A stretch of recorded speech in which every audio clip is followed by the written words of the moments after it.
Bom dia, boa tarde, boa noite. Estamos começando mais um programa Vibe, aqui diretamente do Estúdio Vision, né? E o programa Vibe é um lugar onde o assunto, né, a palavra de Deus é estudado com bastante responsabilidade, seriedade, mas também com muita leveza. E o tema de hoje, que será abordado aqui na conversa com os nossos amigos vibeiros, será o Natal. Não é isso? Para tanto, nós temos aqui Jéssica Cristina, nossa amiga vibeira. Fala um oi aí, Jéssica Cristina. Oi, gente. Nós temos aqui o Bruno Ribeiro, essa potência aqui. Fala um oi aí, Bruno. Oi, pessoas. Esse oi dele aí foi. E também estamos aqui com ela, Vanédia Cândido. Fala um oi aí, Vanédia. E aí, pessoal, tudo certo? E este que vos fala é o Jordan. E eu estarei aqui hoje, né, acompanhando e ajudando aqui no debate, né, sobre esse tema que é tão importante para os cristãos. E eu tenho aqui uma pergunta para fazer. Cadê Davi e Daniel? Eita, cadê Davi e Daniel? Alô, Davi e Daniel. Cadê vocês? Manda um oi aí, né? Manda um comentário aí. E é isso. Explica pro pessoal. Eu não sei, eu não faço a mínima ideia de onde Gente, eles Davi e estão. Daniel não puderam vir hoje, mas estão acompanhando o programa. Na verdade, assim, né? Fica questionamento aí. Alguém já viu Daniel e Davi e Papai Noel e as renas no mesmo lugar? Não, eu não me recordo. Fica aí, né? Assim, no ar, o questionamento. Então, pessoal, mas antes de começarmos aqui a nossa conversa, gostaria de agradecer aqui ao nosso patrocinador, que é o Estúdio Vision, né? Então, é um lugar aqui que é extremamente preparado para a gravação de podcasts, videoaula, cursos e para você que também é gamer, né, para a gravação de suas gameplays. Então, se você tiver interesse em gravar seu conteúdo, entra em contato com o Estúdio Vision e solicita o seu orçamento. Então, pessoal, Vanédia, Bruno, Jéssica, Cristina aqui, vocês comemoram o Natal? Vocês gostam dessa época de Natal? Então é Natal, né? Então, e o que você fez? Fica essa... O Natal Bom. é um... Bom início aí para esse nosso debate. Quer trocar e iniciar esse? Não. Então, esse negócio desse questionamento, né? Essa pergunta, assim, queridora, né? Que você fica, meu Deus, não foi nada esse ano, né? Aí tem gente que acha o Natal um negócio meio pra baixo, né? Meio down, né? Você fica assim, pensando na vida, deprê, né? Povo trocando presente, essas coisas assim, você não recebe nenhum, né? Aqueles amigos secretos. Verdade, isso é um é muito desabafo. específico, né? É algo muito autobiográfico. específico, né? É igual aquela música, né? Papai Noel dá presente quando chegar o Natal. Aí, como é? Não tem a música, né? Mas a mim não dá um dedal. Pronto, é exatamente isso. Desconheço. Eu também. Isso é um negócio antigo. Aí, realmente, assim, tem essa coisa, né? Mas eu acho o Natal uma época muito boa, assim. Uma cidade cheia de luz. Antigamente tinha mais até, né? Fico até surpresa que as pessoas eram mais pobres antes e todo mundo enfeitava suas casas. Hoje em dia é mais difícil você ver. Até os estabelecimentos, né, colocam menos e tal. Inclusive, a Epitácio está muito bonito, né? Quem puder visitar Epitácio, a Lagoa, dê uma olhada assim. Eu acho que é uma época boa, assim, das pessoas...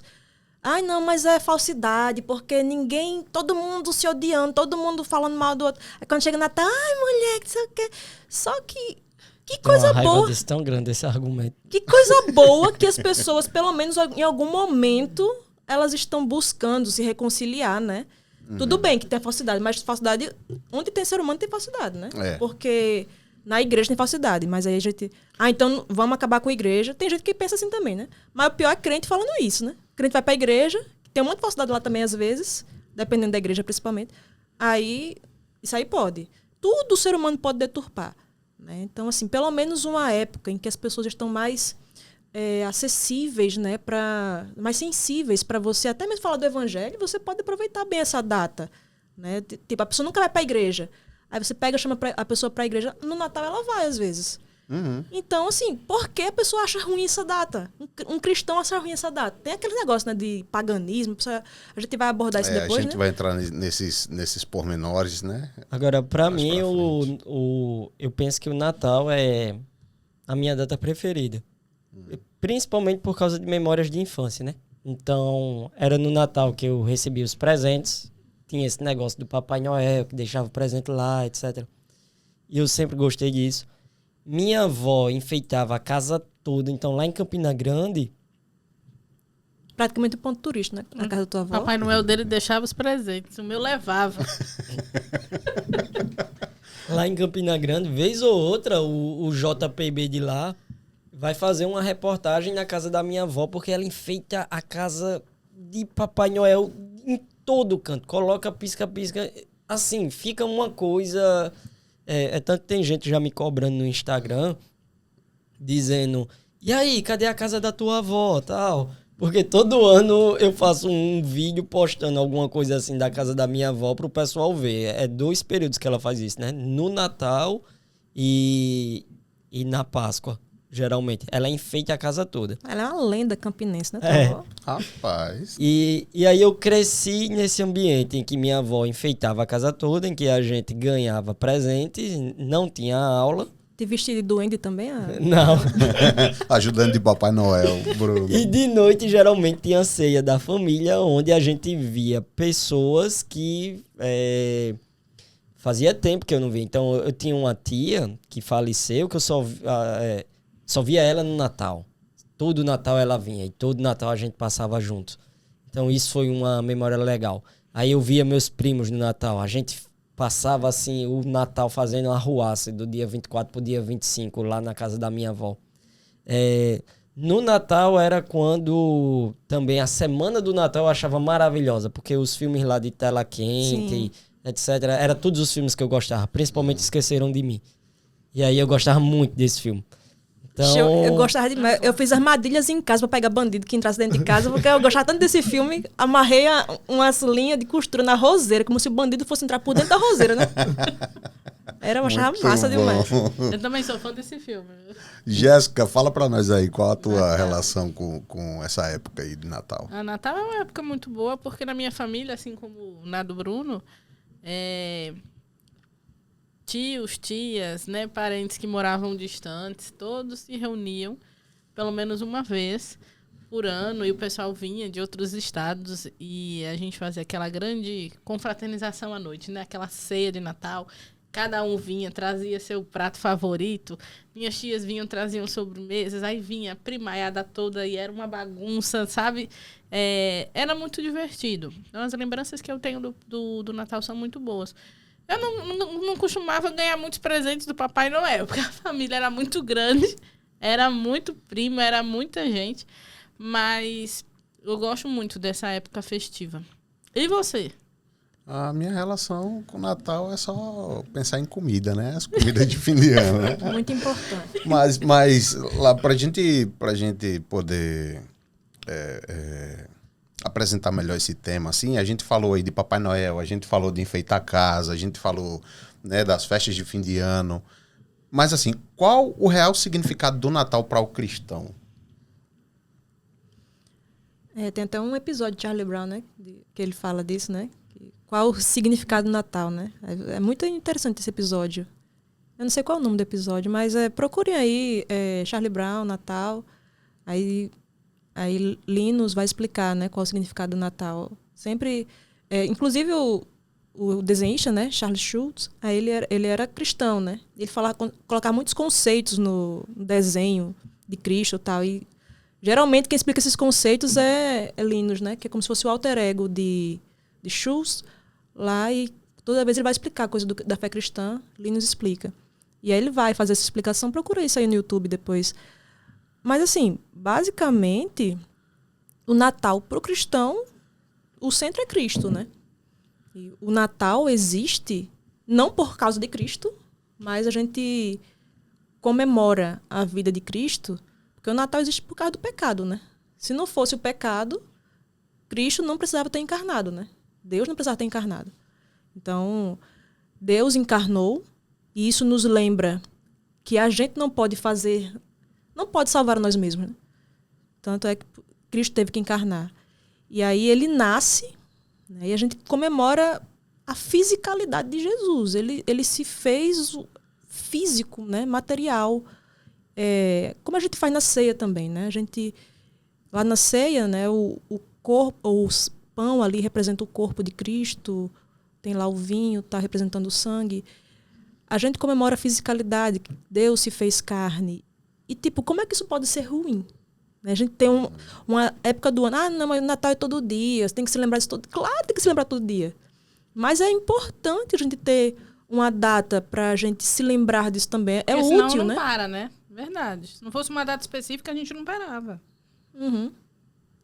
E um ponto interessante é assim, talvez um dos significados do Natal tá lá em Lucas, por exemplo, no capítulo 2, quando Jesus é apresentado com 8 dias lá no templo. E você vê duas pessoas lá, né? Uma delas, Ana, e outra, Simeão.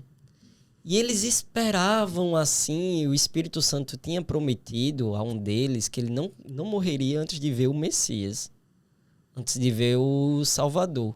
E eles esperavam ali no templo, até que um belo dia vem Maria e José apresentar ali Jesus.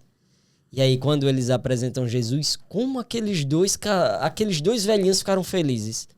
É uma celebração. As coisas que eles dizem assim, você vê mesmo eles exultando, né? Simeão diz assim, né? Lucas 2:28. Simeão tomou nos braços Jesus, o bebê Jesus, e louvou a Deus dizendo: ó soberano, como prometeste, agora pode despedir em paz o teu servo, pois os meus olhos já viram a tua salvação, que preparaste à vista de todos os povos, luz para a revelação aos gentios e para a glória de Israel, teu povo. Então é muito interessante.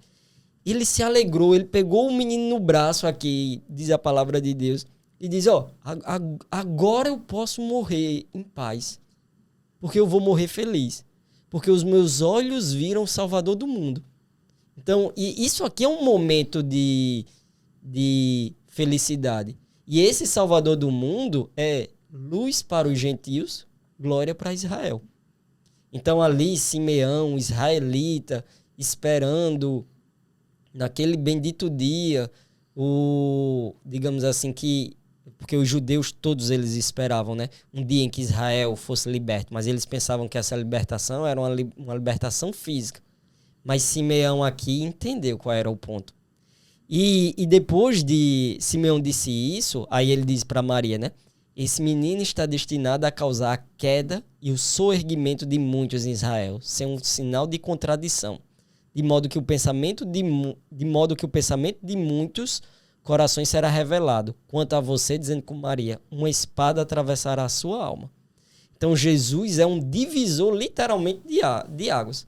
Talvez por isso até o nosso próprio calendário, o tempo é dividido aí. Uhum. Ele é antes e depois do nascimento de Jesus, apesar de ter um atraso aí. Jesus não nasceu exatamente no ano 0, por causa de um erro de cálculo do monge lá. Jesus nasceu mais ou menos no ano 4 antes de Cristo. E não existe o ano 0 também, né? Existe o 0 na linha matemática, assim, né? Naquela linha imaginária, né? Mas existe em anos, em relação a anos, existe o -1, né? Que seria um ano antes de Cristo.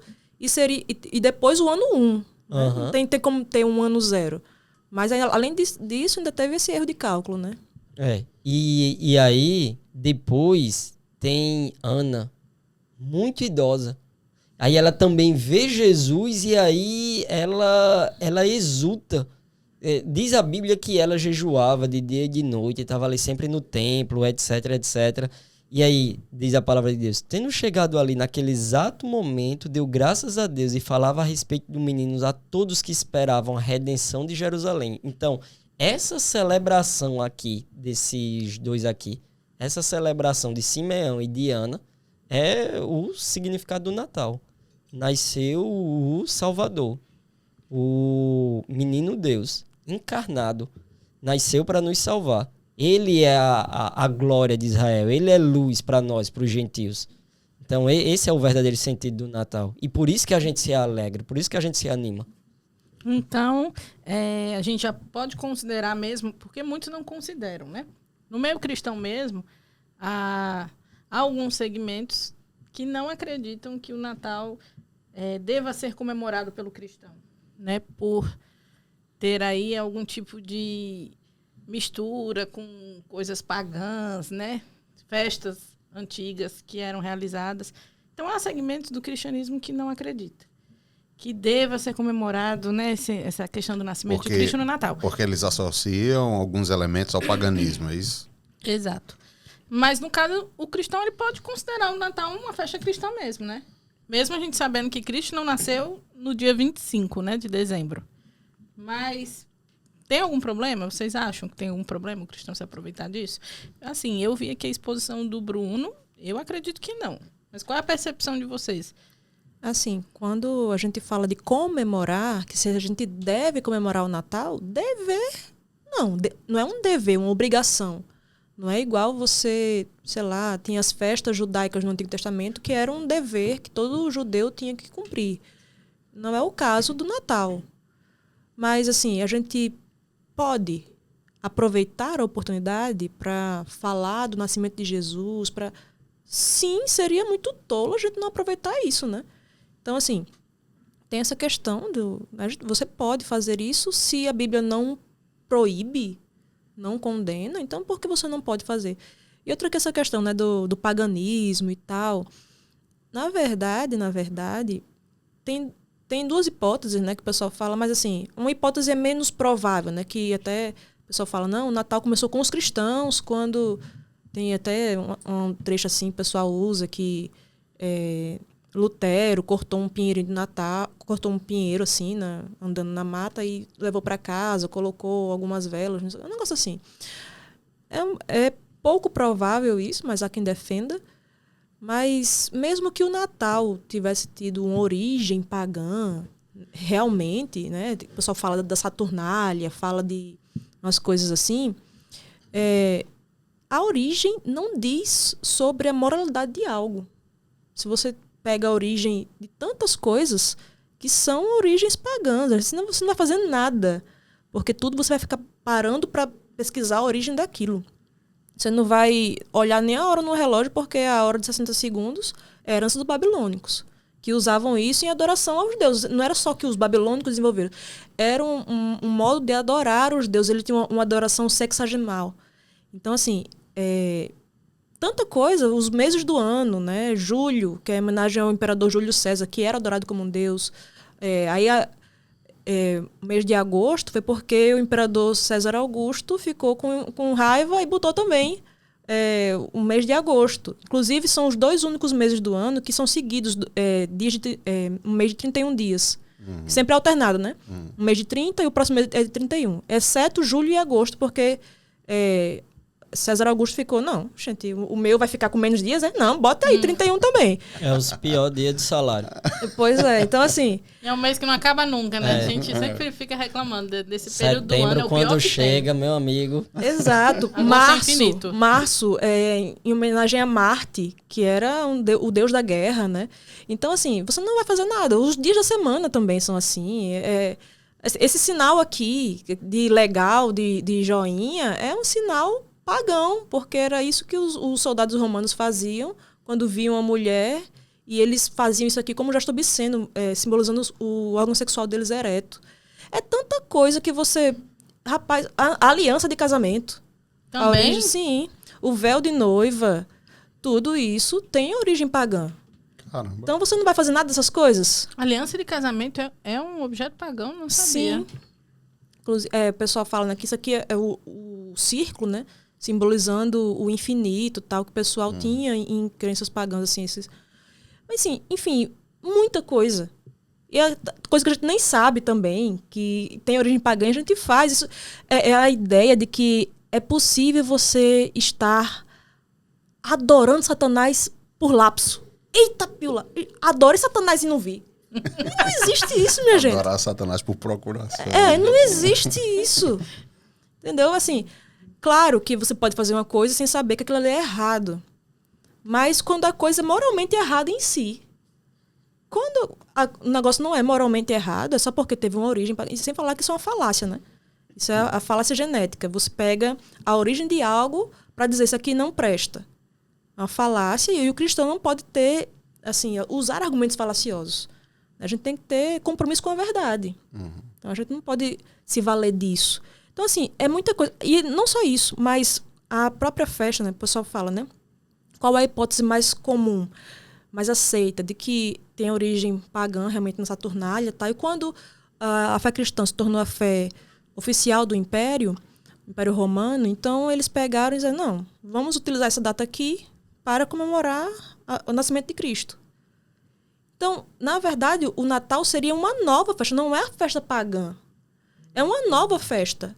É igual se você dissesse assim, sei lá, tem a festa, não sei, pega uma festa aí pagã, não sei, o carnaval, e aí, de repente, o presidente diz, olha, você não quer esse negócio de paganismo, não?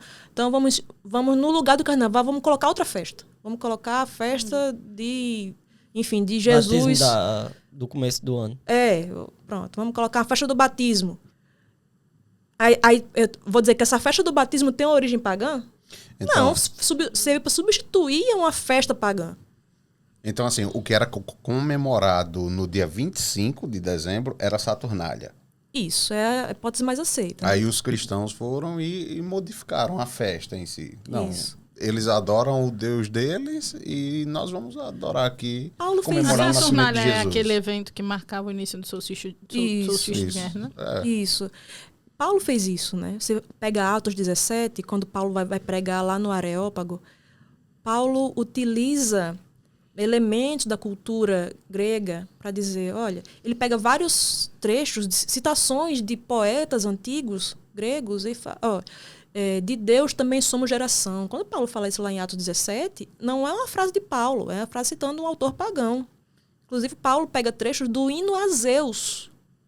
Hino a Zeus, né? Não é com D, não, é com Z. Zeus, o Deus, né, grego. O pai de Hércules. Exatamente. Aí ele pega isso aí e coloca na Bíblia. E dizendo, olha, nele vivemos, nos movemos, existimos, sabe? Essas frases são citações pagãs. E Paulo pegou isso aí, transformou e disse deu a quem realmente de direito isso aí. Então não tem por que você pegar algo que serve para as pessoas se alegrarem, serve para as pessoas, né, assim, até se reconciliarem e viverem mais unidas, pelo menos num período. E você vai dizer que isso é ruim? Como? Não, e tem um ponto aí, né? Porque geralmente esses argumentos de não comemorar, não celebrar, não fazer A, B, C, eles têm uma origem mundana também, sabe? Sim. Se o pessoal for pegar assim. Porque esse é o zeitgeist do nosso tempo, ou seja, esse é o espírito do nosso tempo. Como é o nosso tempo? Nosso tempo é extremamente individualista. Você só comemora ou só celebra coisas que são pessoais. Se você passou num concurso, se você foi promovido a alguma coisa, se você faz algo pra você. Então, seu filho passou em medicina? Se o seu filho passou em medicina, alguma coisa. Então, essas coisas pontuais, pessoais, são coisas dignas de comemoração. Agora, grandes celebrações que envolvam mais do que você, que está acima de você, que envolvam a comunidade, que envolvam o geral, então você vai ter sempre, no espírito do nosso tempo, vai ter sempre um monte de individualista botando defeito. Então, olha, um monte de pessoa falsa indo pra lá, eu não gosto dessas roupas, eu não gosto de fazer isso, eu não gosto de fazer aquilo. Um monte de gente assim, um monte de gente. Então, isso denota também um certo individualismo. Isso é fruto da nossa sociedade, do nosso espírito do tempo, que é esse espírito individualista. Então, você pode ver que todas as celebrações maiores, grandes, sempre vai aparecer alguém para botar um defeito. E isso decorre muito desse tipo de sociedade de vida que a gente vive hoje. Porque para os antigos, qualquer coisa era uma desculpa para uma celebração, que era uma desculpa para eles estarem juntos. Então, e não só para a comunidade judaica. As comunidades antigas eram assim entre os babilônicos, eram assim entre os romanos, eram assim entre os gregos. Por quê? Porque você tinha ali um povo que era fortemente comunitário. E até em sociedades hoje, do Oriente ainda, ou tribos que são fortemente comunitárias, eles pegam, finalizou a colheita, vamos comemorar. Finalizou, tá começando as chuvas, vamos comemorar. Tá começando essa outra coisa, vamos comemorar, vamos celebrar. Então eles procuram o tempo todo desculpas para ficar juntos. é diferentemente da gente, que procura o tempo todo desculpas meio que para sair dessas celebrações e se isolar. Então, quando geralmente se coloca uma desculpa dizendo isso aí é pagão, isso aí você não vê também que você está reproduzindo também uma mentalidade não cristã. Que qual é a mentalidade não cristã? É essa mentalidade que permeia o mundo aí. De que você tá junto das pessoas é uma coisa ruim, você tá junto da sua família é uma coisa ruim, você tá junto dos seus amigos é uma coisa ruim, e o bom é, sei lá, você tá sozinho. E isso é que é bom. Isso assim, o pessoal antigo, né, tinha essa questão de ser bem mais comunitário por uma questão bem simples. Se eu tô em comunidade, fica mais difícil um inimigo me atacar. Então, se eu tô sozinha, aí vem vocês e pode me atacar. Mas se eu tô com vocês, pelo menos já sei que tem 3 que não vão me atacar, certo? Então, o medo da morte fazia com que as pessoas vivessem em comunidade por conta disso.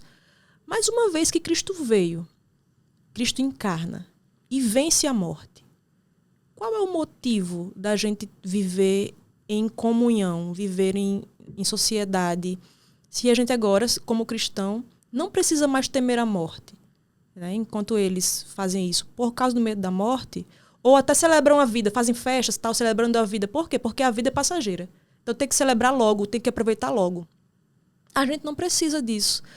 A gente aproveita a vida, sim, grandemente, mas a gente sabe que não tem só essa vida, por causa de Cristo. Então, é justamente isso. A gente não precisa ficar junto por causa do medo da morte. A gente pode ficar junto celebrando verdadeiramente a vida, né? Que em Cristo nós temos vida eterna e tudo. Então, até a nossa celebração, até a nossa alegria vai ser uma alegria diferente, por um motivo diferente, né? Mas, assim, a gente não pode desprezar a alegria, desprezar os prazeres de estarmos juntos, de estarmos em comunhão uns com os outros, sabe? Do perdão, que a gente fala muito, né? No Natal e tudo isso. Então, a gente pode... O cristão faz tudo diferente daquele que não é cristão, sabe? Mesmo que ele faça a mesma coisa, ele faz por um motivo diferente. Dentro desse contexto de Natal, a gente, como já foi dito aqui, a gente sabe que culturalmente existem alguns elementos, né? A gente sabe que existem alguns elementos ali culturais, como Papai Noel, os presépios. E aí vocês ressaltaram bem aqui qual o verdadeiro sentido do Natal, que é o nascimento de Cristo, que ele veio, né, para nos salvar e tudo mais. Mas assim, como conciliar, né, a essência dessa festa, dessa comemoração, com esses elementos culturais, que seriam Papai Noel, seria árvore de Natal e etc., e lidar com os irmãos das nossas comunidades, né, sem que os escandalizem. Eu não sei nem se esse é o termo correto, né? Porque muita gente, assim, pelo menos experiência minha, né? De algumas pessoas me verem ali comemorando Natal com a minha família e chegar e criticar. A gente que é cristão não pode comemorar o Natal, porque o Papai Noel é pagão. Ali tem um presépio ali, ó. Então ali é José, Maria ali, e já remete a outros... A idolatria. A idolatria, né? A Sagrada Família. E aí, como é que a gente... Primeiro, quem é que não tem um presépio dentro de casa? Jéssica tem o seu. Defina presépio. Se você não tem um presépio em casa, é porque o presépio é você, né? Já começa daí. Tem um presépio vivo em casa. Mas assim, qual é o real problema de você ter um presépio em casa? Assim? A questão, Vaned, é que, por exemplo, a gente tem algumas correntes religiosas que idolatram imagens, né, e esculturas. E aí tem Maria, José, que são representados como seres dignos de adoração mesmo. Então, para um crente raiz, vamos colocar assim, aquela imagem que está ali no presépio, ali junto à manjedoura ali, talvez represente isso. e ele vê isso dentro da casa de um cristão, talvez... Recrimina, né? Aí ele vai passar a recriminar. Olha, qual a diferença entre você e um outro cristão dessa outra corrente? Né? Você tá ali, tá reverenciando. Né? Mas tem uma diferença. Qual? É essa, você não tá ali reverenciando. Quer dizer que não tem problema, então? Não, porque se você tá, digamos assim... Porque o segundo grande mandamento da lei de Deus diz: não farás para ti imagem de escultura, nem semelhança nenhuma do que há no céu, nem debaixo da terra. Aí ele especifica: não as adorarás. Ele diz: farás culto. Esse é o problema. Adorar, fazer culto, etc. Mas se você pegasse esse mandamento e colocasse em uma certa literalidade, ele seria irrazoável. Você não teria fotografia, você não teria imagem nenhuma, você não teria absolutamente nada. Deus mandou colocar, né? Tinha leões lá na entrada do templo de Salomão, né? Deus mandou colocar 2 anjos na arca. Então, assim... Deus desobedece o próprio mandamento dele. Até uma criança não podia fazer um desenho, porque era uma representação... Você não podia desenhar um mapa, porque é uma representação de algo que existe, né? E você não tá ali adorar, mas tem gente que faz, mas esse é o mesmo problema que Vanedia falou. Porque a origem disso é assim, porque tem gente que faz assim, então a gente não faria nada, porque tem gente que pega uma guitarra e faz cada desgraça aí não pode usar guitarra, nem violão, nem piano, nem não sei o que, nem, sei lá, nem YouTube, nem computador. Tem um monte de pornografia, assim, em stream. Aí não pode usar o stream, então. Então, esse raciocínio é que não está correto, sabe? E agora é claro que você também não deve, assim, a gente não deve também ter um espírito de desafio, né? A pessoa sabe que é errado, a pessoa acha que é errado, então eu vou de propósito mostrar isso para ela. Também não é assim. Mas ao mesmo tempo, ela também não pode usar os critérios mentais dela, do que ela acha pecado ou não, para tirar a minha liberdade. Então, essas coisas tem que ficar claras. Se ele acha que é pecado, ok. Acho. Mas ele também não pode fazer uso daquilo para dizer: você não pode ter árvore de Natal, você não pode ter isso, você não pode ter aquilo. E da mesma forma, eu, por amor a ele, não provoco ele. Mas, ao mesmo tempo, não preciso abrir mão da minha liberdade cristã por conta disso. O cara vai ficar brechando você na sua casa pra ver o que você tem na sua casa. Aí, meu amigo, tem que... Tem gente que faz isso, hein? Faz. Aí essa pessoa, aí é que tá. Aí é algo, um pecado da pessoa já. Isso. Foi igual como uma vez eu falei isso já aqui uma vez, eu acho. Eu tava em casa recebendo uns irmãos, assim, aí eu comprei uma bolacha no supermercado que era... A bolacha, assim, o nome era Presuntinho. Aí eu disse: isso aqui eu vou botar dentro de uma bacia, vou botar na sala e vou esconder esse pacote. Porque se o pessoal ouvir esse negócio, né? Porque, para quem não sabe, né? A gente é adventista, a gente crê que a lei lá de Levítico 11, com relação aos animais limpos e imundos, ainda é vigorante, né? Então, nós não comemos bacon, essas coisas, carne de porco, camarão, essas coisas assim. E aí tinha lá presuntinho, né? Na embalagem tinha mais uns desenhos, assim, de uns pernil de porco, assim, né? Aí quando o cabra tava comendo, que gostosa essa bolachinha, mano. Me diga aí, tem o papel dela aí pra eu comprar dela?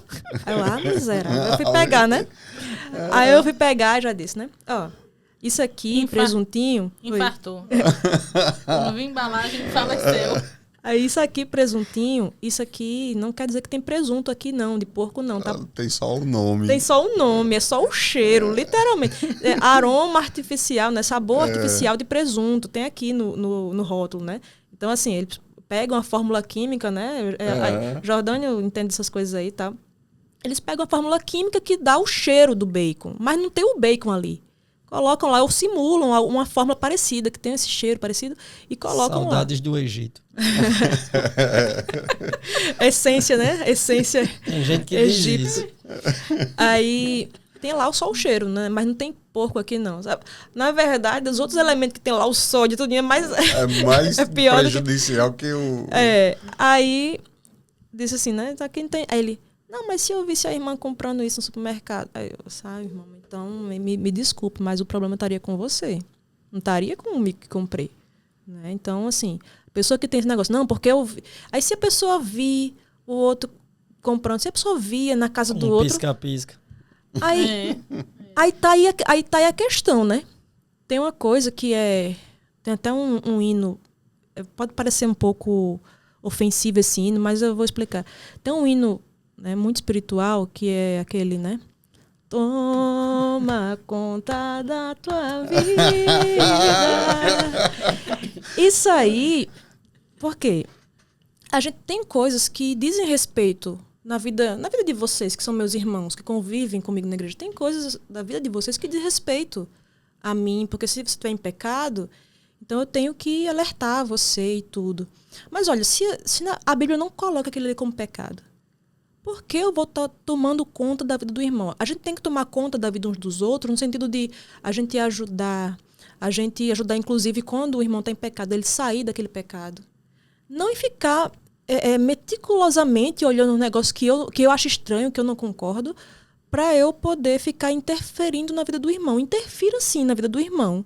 Quando a Bíblia falar, isso aqui é pecado, e eu estou vendo meu irmão fazendo, então não posso, né? Jesus mesmo disse, né? Hipócrita, tira primeiro a trave do teu olho para depois ver claramente e poder tirar o cisco do olho do seu irmão. Então a gente primeiro tem que tirar nossas hipocrisias, mas tem que tirar sim o cisco do olho do irmão. Meu irmão precisa de mim e eu preciso do meu irmão para que a gente se apoie, se ajude mutuamente e a gente cresça em Cristo.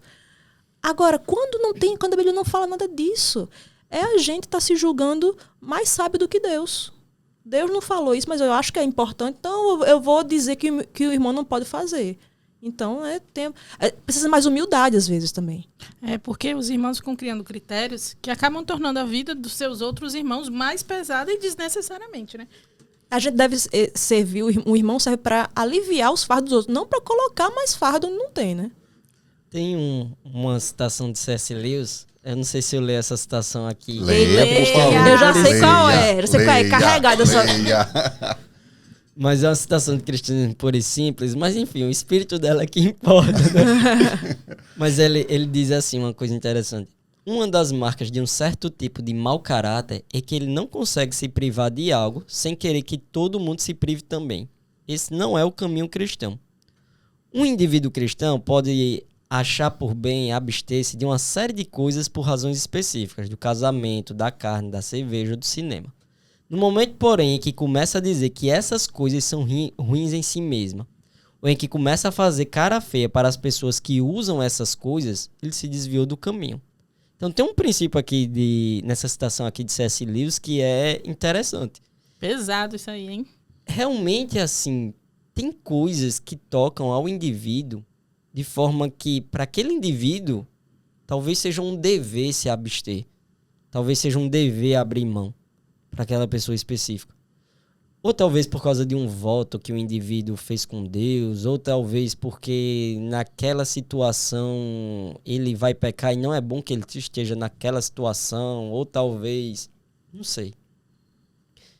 Contudo, o problema é que quando você pega isso, quando você pega essa coisa específica e acha que porque deve ser proibido para você, então deve ser proibido para todo mundo. Esse aqui é que é um problema sério, né? Então, C.S. Lewis diz que o indivíduo se desvia do caminho quando o indivíduo ele segue essa ideia. Ele não quer fazer um voto dele para com Deus e se abster ele só. Ele quer que todo mundo faça isso. E aí tem problemas, né? E problemas sérios, porque aí você começa a criar coisas que não estão nas escrituras, a inventar mandamentos. E Paulo diz lá em Colossenses, de forma muito clara, que essa coisa da gente estar inventando leis, inventando regras, inventando mandamentos, inventando coisas assim, isso aqui no Natal é pecado, isso aqui no Natal é pecado. Isso parece santidade, mas na verdade é o caminho da carne. A carne pecaminosa é que quer se colocar no lugar de Deus, quer ter a autoridade de Deus. Aquela voz da serpente, e sereis como Deus, conhecedor do bem e do mal, ela ecoa quando diz, não pode árvore de Natal, não pode isso. Você se coloca no lugar de Deus, você coloca numa autoridade, que é uma autoridade que pertence a Deus, e você que vai julgar agora o que é certo e o que é errado a partir dos seus parâmetros. Isso aí dá margem para muita coisa errada, né, Bruno? Então, e as pessoas pensam que isso é santidade, mas na verdade, Paulo diz ao contrário. Isso é a carne pecaminosa. A carne pecaminosa é que faz esse apelo. A carne pecaminosa é que fica procurando os pontos para dizer que o que é pecado, o que é errado, etc. Colossenses 2, 20 a 23 diz o seguinte, né? Se morrestes com Cristo para os rudimentos do mundo, porque, como se vivesseis no mundo, vos sujeitais a ordenanças. Não manuseis isto, não proves aquilo, não toques aquilo outro, segundo os preceitos e doutrinas dos homens, pois que todas essas coisas com o uso se destroem. Tais coisas, com efeito, têm aparência de sabedoria, como culto de si mesmo, e de falsa humildade e de rigor ascético. Todavia, não tem valor algum contra a sensualidade. Então, Paulo estava falando isso aqui num contexto em que o pessoal lá em Colosso tinha heresias ali entrando na igreja, e gente que dizia assim, para se abster de várias coisas, né? Se abster de casamento, se abster de várias coisas. E aí, Paulo apela para a morte de Cristo. Olha, se vocês morreram com Cristo, para os rudimentos deste mundo, Paulo fala assim, né? Que essas coisas são mundanas, sabe? São rudimentos do mundo. Como vocês vivem como se vivessem ainda no mundo? Vos sujeitando a ordenanças. Que ordenanças? Não manuseie isso, não prove aquilo, não toque aquilo outro. Paulo diz que isso é mundanismo. E aí ele fala, né? Segundo os preceitos e doutrinas dos homens. Isso é coisa do homem. Se a Bíblia não manda, e eu acho que tem que ser um mandamento para todo mundo, não comemore o Natal. Onde é que a Bíblia fala que não pode comemorar o nascimento de Jesus? Se a Bíblia não fala isso, então não posso transformar isso num mandamento para os outros, porque isso aí é preceito, doutrina de homens. Né? E ele fala, isso tem uma aparência de sabedoria. Porque quem fala essas coisas assim, ele não pode fazer tal coisa, não pode fazer esse outro negócio. Não pode... Parece uma pessoa muito espiritual. Não? Olha só como esse irmão é espiritual. Não pode sábio, né? Não pode fazer nada. Eles têm aparência só de sabedoria, mas não tem valor nenhum contra a sensualidade. Então, as pessoas ficam se desgastando com essas coisas que a Bíblia não fala, aí as pessoas deixam de falar o que a Bíblia fala. Deixam de fato, cumprir aquilo que Deus diz. A pessoa deixa de ter, por exemplo, o amor ao irmão, porque fico me desgastando. Esse irmão aí vai pro inferno porque está comemorando isso, porque está não sei o que lá. Então, é necessário ter muito cuidado com essas coisas, né? Que, inclusive, assim, quando a gente olha, né, mais detidamente, a gente vê a origem, né, das coisas. Não, porque essa origem aqui, não sei o que lá, tal.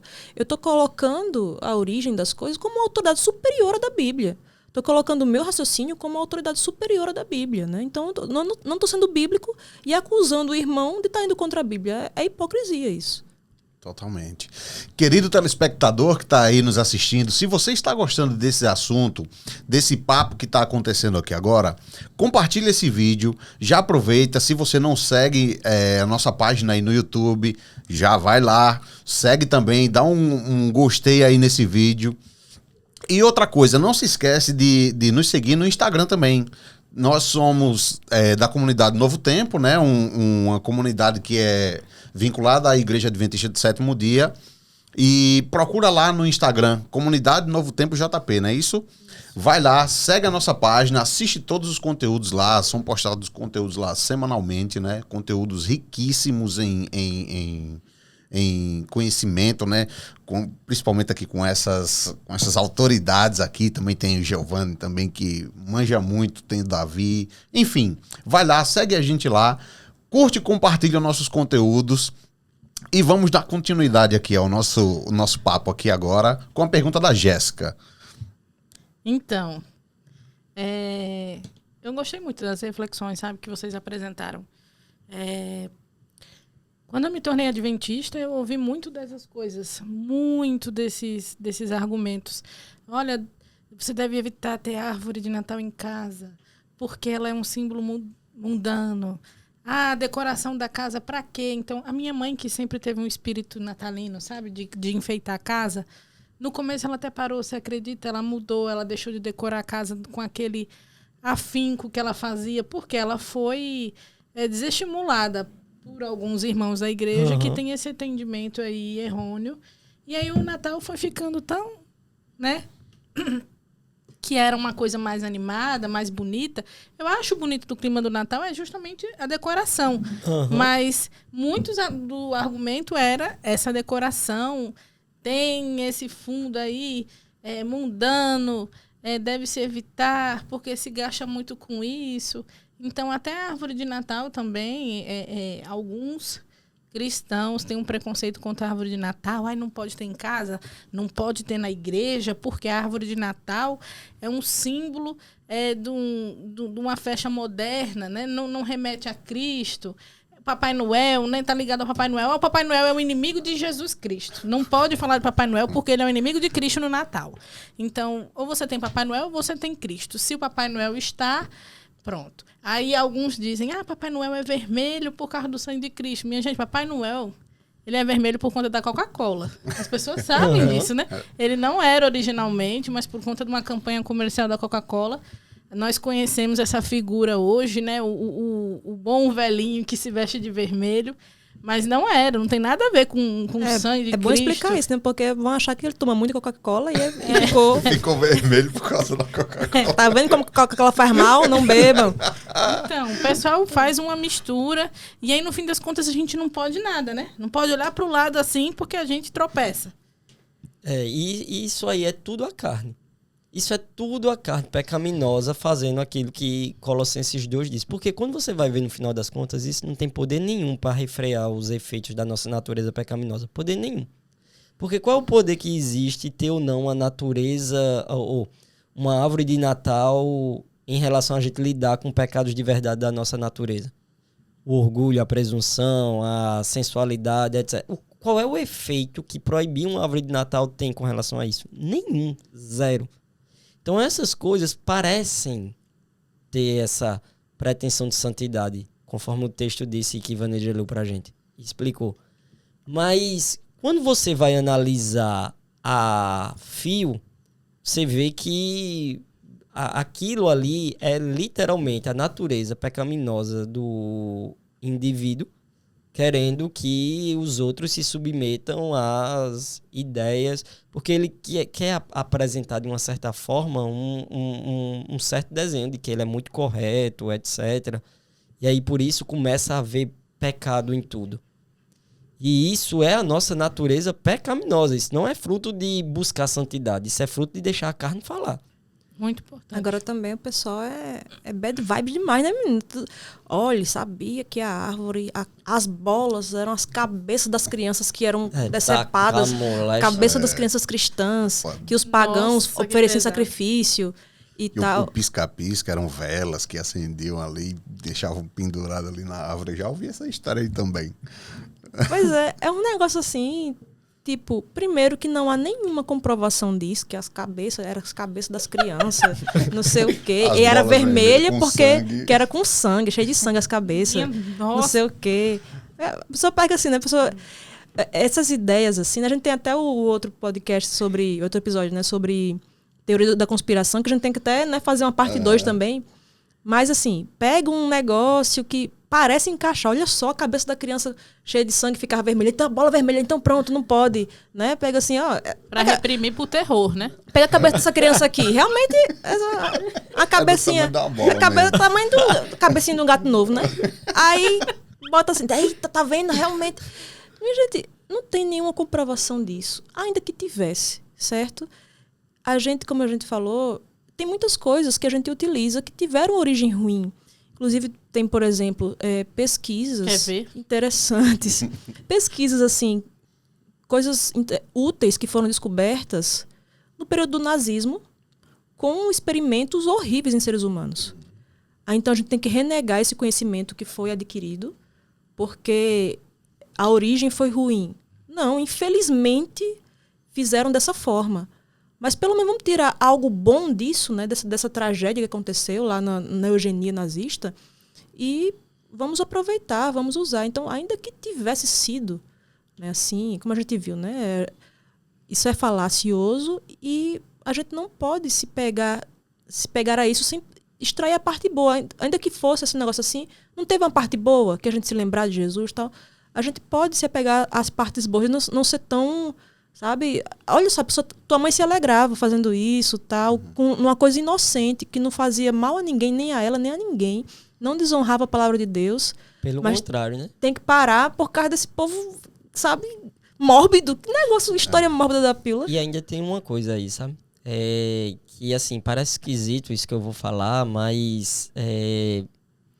E um dia a gente vai falar sobre ficção também, mas isso se deve também ao fato da imaginação dessas pessoas serem cativadas não por uma ficção saudável. Uhum. Então, quando se pede que os cristãos, por exemplo, assistam bons filmes, leiam boa literatura, quando Paulo pede assim, tudo que é bom, tudo que é honrado, tudo que é verdadeiro... Se alguma virtude há, se algum louvor existe, seja isso que ocupe o vosso pensamento. Então, perceba que o mandamento de Paulo é um mandamento positivo. Se existe alguma coisa que tem aquelas características, aquilo deve ocupar o seu pensamento. Porque se aquilo não ocupar o seu pensamento, outras coisas vão ocupar o seu pensamento. E geralmente essas atitudes mórbidas, não somente com relação ao Natal, mas com relação a outras coisas, elas são frutos de um pensamento que não está ocupado com coisas boas.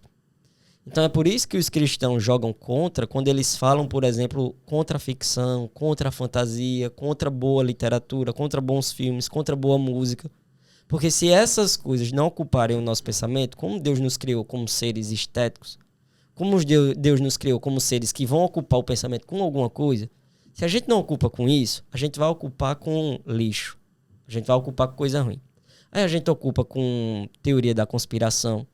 Aí a emoção que a gente deveria sentir por causa de um bom filme ou de um bom livro, aí a gente vai querer sentir numa boa história de teoria da conspiração.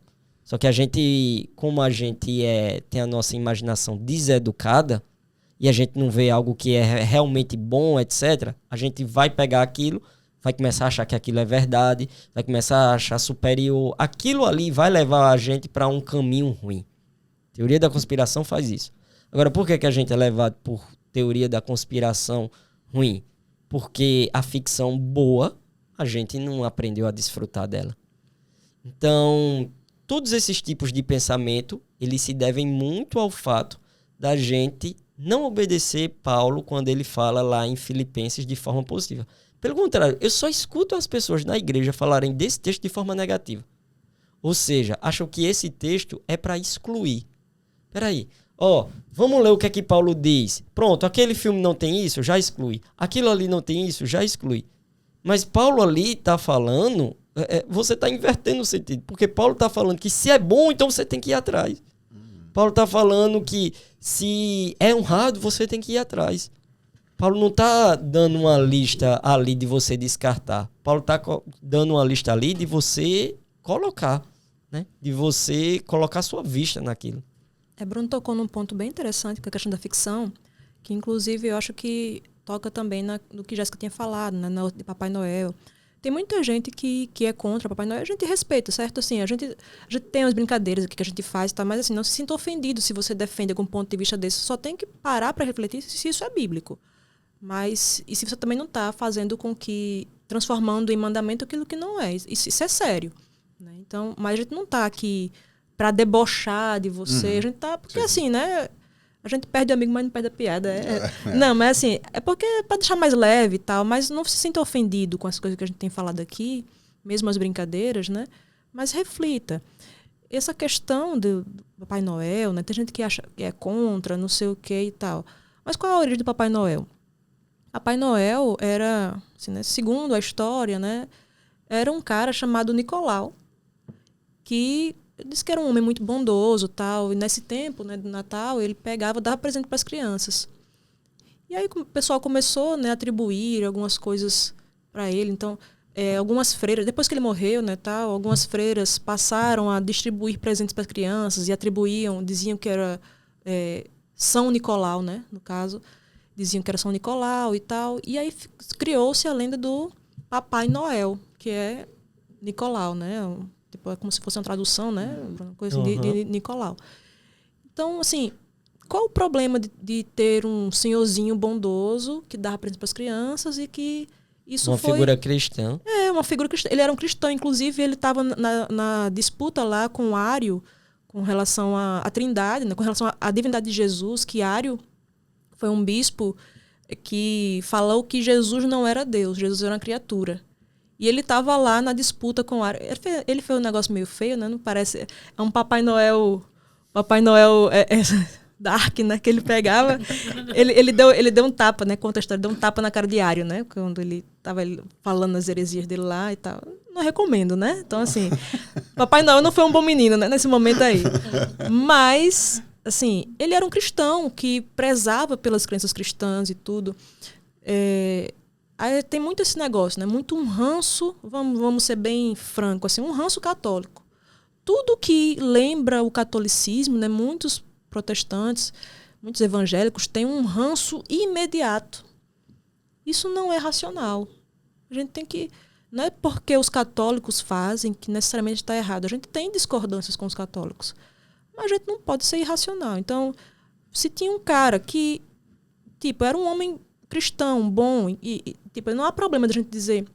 Inclusive a literatura, nossa igreja mesmo, mais antiga, tinha assim... Quando ia citar um texto bíblico, estava lá em Mateus, estava São Mateus, não tem problema nenhum. Sabe, você chama, essas pessoas eram santas mesmo. A Bíblia fala que quem crê em Cristo é santo. A gente não crê na santidade nos moldes católicos, mas se a pessoa creu em Cristo, ela é santa. Então não há problema de dizer São Nicolau ou Papai Noel, enfim. A questão é que a gente tem essa coisa com a ficção, né? Muitas vezes. A gente acha que a ficção é ruim. Aí a gente vai ter depois, né, Bruno, um episódio falando sobre ficção. Mas nesse sentido aí, beleza. O Nicolaus aí que viria a ser o Papai Noel, né, como Jéssica falou, que é considerado por muitos o inimigo de Cristo, eu acho que é pela disputa da atenção nesse período. Veja só, né? Batman tem o Coringa, né? Tem o teu Pinguim como inimigo. Jesus tem Papai Noel com suas renas, né? Seus seria uma briga muito e justa, o Coelhinho né? da Páscoa, né? O inimigo de Jesus. Dois inimigos fortíssimos, né? O Coelhinho da Páscoa jogando aquelas coisas marrom que ele produz, né? Que não é ovo, que o coelho não produz, não bota ovo, né? Aí os inimigos de Jesus são esses. Gente, Papai Noel jogando presente. Pensa na agressão. Aí, assim, sério que a gente vai levar... Claro, tem pessoas que deturpam, né? Colocam, de fato, Papai Noel no lugar de Jesus. Mas a gente coloca tanta coisa no lugar de Jesus e essas coisas não são ruins em si. A gente pode colocar um filho no lugar de Jesus, um cônjuge. Trabalho é o maior. Exatamente. Então, assim, tanta coisa a gente coloca no lugar de Jesus e essas coisas... a gente continua usando, sendo que em vez de a gente proibir, de a gente dizer não toque isso, não manuseie aquilo outro, a gente deveria dizer, olha, existe um Deus e você deve adorar somente a Ele. E essas coisas aqui que você não tem colocado no seu devido lugar, você precisa tratar esse pecado no seu coração para, de fato, encarar essas coisas como elas de fato são. Como elas não são deuses. Então, Papai Noel é a mesma coisa, certo? Então, eu não vejo problema em você ter uma figura de um Papai Noel que foi uma pessoa boa que existiu, né? Talvez, assim, alguns dizem assim, tem problema de você dizer que Papai Noel vai vir e tal, tá mentindo para a criança. Eu acho que é uma forma de ficção, de exercitar a imaginação apenas. Mas quem tiver problema com isso, pode dizer assim, olha, Papai Noel... não existe, mas ele existiu. Papai Noel não existe, é um negócio muito forte, né, pra criança. Mas tem gente que tem problema. Se você tiver problema com isso, você pode ensinar seus filhos assim. Ele existiu, ele foi um homem bom e tal, ele foi um cristão, seguia Cristo, sabe? Então, assim, tem formas de você lidar com isso sem ser... Isso aqui não pode porque é inimigo de Cristo, porque não sei o que lá, não. Esse ano, Ana Sofia faz 3 anos de idade, né? E eu penso em... A gente vai botar um livrinho lá debaixo da árvore de Natal e vai dizer que foi Papai Noel que colocou lá. Porque esse é um jeito de trabalhar a imaginação. Porque o seguinte, veja, quando a Ana Sofia tiver 10 anos de idade, ela vai saber que Papai Noel é uma ficção. Ela vai conseguir distinguir verdadeiramente o que é verdadeiro ou falso. Então, nesse período da infância... é muito importante que ela lide com boa ficção. E assim, a fantasia, ela tem essa característica, porque na fantasia você consegue ver claramente o que é bom, o que é ruim, o que deve você fazer, o que você não deve fazer, etc. A fantasia consegue ter essa habilidade. Geralmente, há outro tipo de... que o pessoal chama de realismo, né? As histórias têm que ser realistas. As coisas têm que ser realistas. Não pode colocar um duende. Não pode colocar isso. Não pode colocar aquilo. Tem que ser coisas... É interessante porque as pessoas que são educadas dessa forma, essas pessoas é que têm uma dificuldade de distinguir o que é ficção e o que é realidade. Porque nesse tipo de... Por exemplo, no tipo de literatura, ou no tipo de história, ou no tipo de brincadeira que você trabalha ficção, que você trabalha fantasia, vai ficando muito claro o que é bom e ruim, e vai ficando muito claro o que é fantasia e o que é realidade.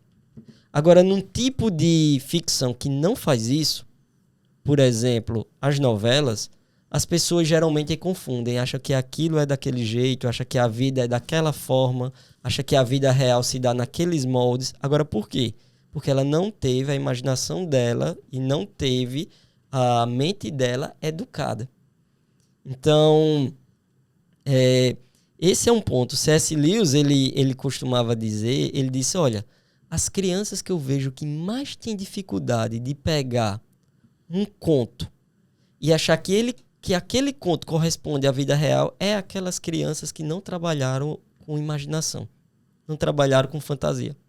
Já aquelas crianças que trabalharam com fantasia, elas têm uma habilidade de distinguir, isso é ficção, isso aqui a gente pega, isso aqui a gente não pega, porque é como se as fábulas, as histórias, as fantasias fossem mostrando isso para elas claramente, e elas vão aprender a ler aquilo. Porque história e imaginação é o que a gente também tem que aprender a disciplinar, a ler, a cultivar, etc. Então, não tem... Essa é uma pergunta polêmica. Manda. Eu cresci dentro do protestantismo e isso é polêmico. Cristão se vestir de Papai Noel, nossa, quando eu era criança isso era um absurdo. E aí, um pai de família, tem algum problema do cristão se vestir do traje do inimigo de Cristo? Do Papai Noel?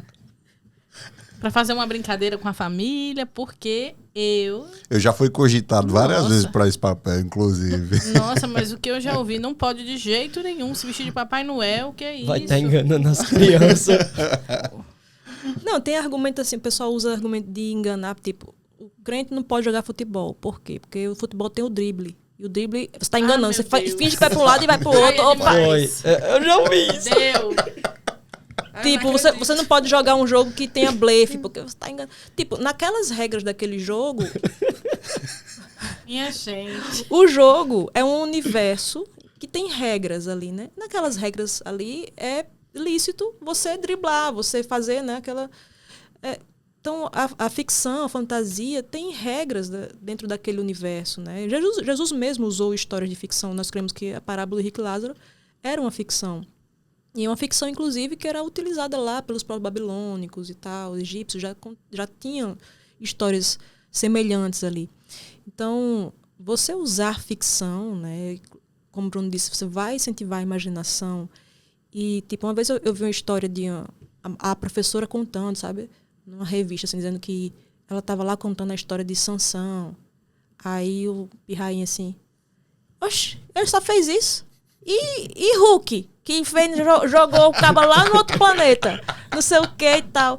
Aí ela contava a história de Davi, que Davi matou o gigante, matou um leão. Matou o leão foi Sansão, né? Matou não sei o que lá. Aí, oxi, só isso? E Capitão América, quem sabe quem sabe. Aí ela, tá vendo como isso não pode? Não sei o que. Tipo, ela acha que não pode aquelas coisas ali, que as crianças vão ter acesso de todo jeito, você não tem como blindar elas de ter acesso a isso. Mas, assim, em vez de você fazer com que ela tenha um acesso legal, saudável, né, a isso, e você ensinar corretamente as histórias bíblicas, né?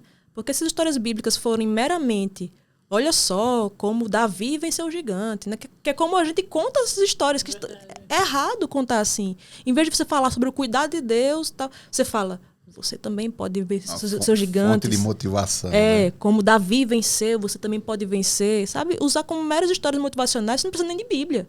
Você usa fábulas. Basta o Batman. Mas, pois é, qualquer história aí você tem que pegar essas histórias com o significado que elas têm. Cada uma delas, né? Davi, Sansão, tal, são apenas pequenas pedrinhas no grande mosaico do plano da redenção.